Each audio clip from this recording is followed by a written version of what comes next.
Stvorili su inovativne proizvode i otisnuli se u poduzetničke vode. Šapelo, Superhero, Špajz juhice i Gi 4 su od 8 proizvoda koji su ušli u utrku za ugovor sa Sparom Hrvatska. Prvi zadatak bio je povećanje proizvodnje. To je bilo financijski zahtjevno prvenstveno, a naravno trebalo je još povećati kapacitet samog skladišta, pa nabaviti robu. Pa bilo je u ovo doba novog normalnog prilično zahtjevno. Velika narudžba mi je prvo sam se prestrašila, onda mi je poslije bila neka velika obaveza koju sam morala ispuniti i ispunila sam je i sve je prošlo ok. A onda je uslijedio drugi korak, susret s kupcima. Prodaja nije laka stvar, a upravo ona je važna u ovoj utrci. Ne znam koje su to bile 1000 sati izravno s kupcima i baš sa njezinim proizvodima. Moje iskustvo je bilo ograničenije više za vrijeme faksa i slično, baš te neke promocije, ali ovo tu definitivno mama koja je prodala čudesa već.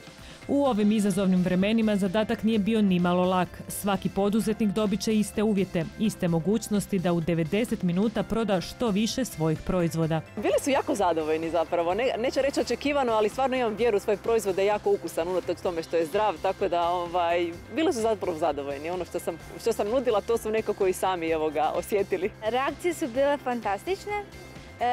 Uživali su u juhici i baš mi se to svidjelo jer želim povratnu informaciju od ljudi. Tijekom poduzetničkog puta, ali i ove avanture, kandidati su imali priliku dosta naučiti, kako o poslu, tako i o sebi. Da u stvari jako dobro funkcioniramo. Da. I ne pod pritiskom, ali pogotovo sada pod pritiskom, mi smo stvarno savršeno funkcionirali. Da.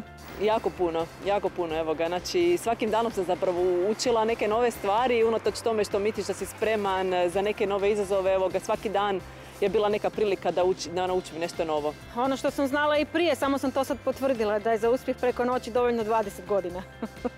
Tko će uspjeti? Samo jedan od 8 proizvoda, onaj najuspješniji u kontekstu proizvoda, ali i razvoja poduzetnika, te s najboljim prodajnim rezultatima, postaće hrvatski hit proizvod 2020. te zaslužiti posebno mjesto na policama Spar i Interspar trgovina diljem Hrvatske. Što ih sve čeka ususret velikom finalu, saznaćemo u ovotjednoj 10. emisiji Startaj Hrvatska u subotu u 18:15 na Novoj TV.